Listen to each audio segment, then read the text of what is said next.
اعوذ باللہ من الشیطان الرجیم بسم اللہ الرحمن الرحیم۔ سورہ جاسیہ کی ایک آیت پڑھ رہا ہوں۔ افرأیت من اتخذ الہہ ہواہ وأضلہ اللہ علی علم وختم علی سمعه وقلبه وجعل على بصره غشاوة۔ کیا تم نے اس شخص کو دیکھا جس نے اپنے خواہش کو اپنا معبود بنا رکھا ہے اور اللہ نے اس کے علم کے باوجود اس کو گمراہی میں ڈال دیا، اور اس کے کان اور اس کے دل پر مہر لگا دی اور اس کی آنکھ پر پردہ ڈال دیا۔ فَمَن يَهْدِيهِ مِن بَعْدِ اللَّهِ، پس ایسے شخص کو کون ہدایت دے سکتا ہے اس کے بعد کہ اللہ نے اس کو گمراہ کر دیا ہو۔ افلا تذکرون، کیا تم دھیان نہیں کرتے؟ مختصر تشریح سن لیجیے اس کی، جو بہت اہم ہے۔ خواہش کو اپنا معبود بنانے کا مطلب خواہش کو اپنی زندگی میں سب سے برتر مقام دینا ہے۔ جو شخص اپنے خواہش کے تحت سوچے اور اپنی خواہش کے تحت عمل کرے، وہ گویا اپنی خواہش ہی کو اپنا معبود بنائے ہوئے ہے۔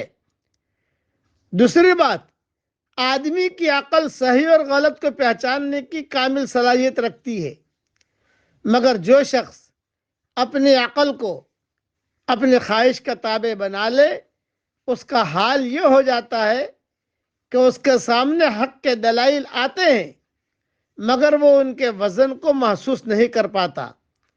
وہ ہر بات کے جواب میں ایک جھوٹی توجیہ پیش کر کے اسے رد کر دیتا ہے۔ آدمی کی یہ روش آخرکار اس کی عقلی قوتوں کو مسخ کر دیتی ہے۔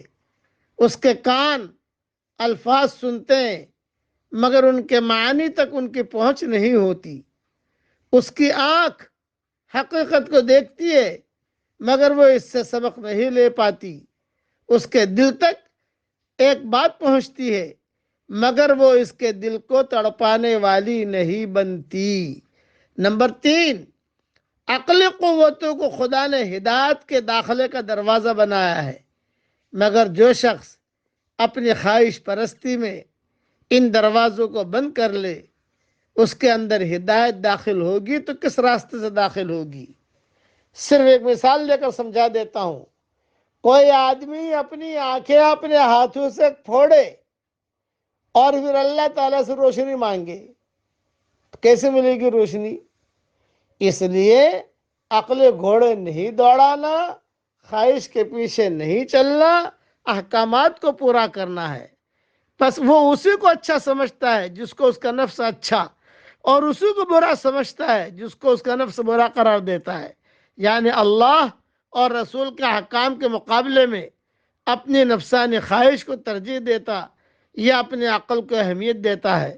حالانکہ عقل بھی ماحول سے متاثر یا مفادات کی اسیر ہو کر خواہش نفس کی طرح غلط فیصلہ کر سکتی ہے۔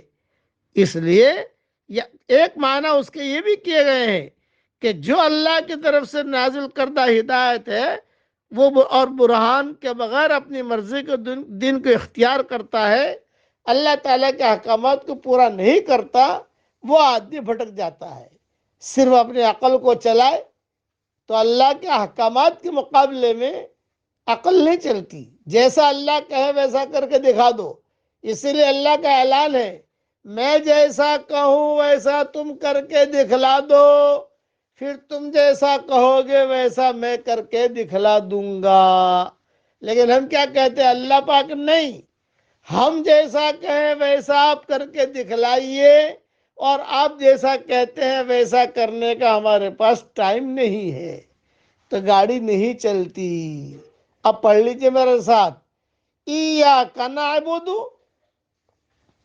وَإِيَّاكَ نَسْتَعِينُ، إِيَّاكَ نَعْبُدُ وَإِيَّاكَ نَسْتَعِينُ، اٹھتے بیٹھتے یہ جملہ پڑھتے رہنا چاہیے، اس سے انشاءاللہ سیدھے راہ پر چلنے کی اللہ تعالیٰ توفیق دے گا، اللہ تعالیٰ ہم سب سے راضی ہو جائے، آمین، وآخر دعوانا ان الحمدللہ رب العالمین۔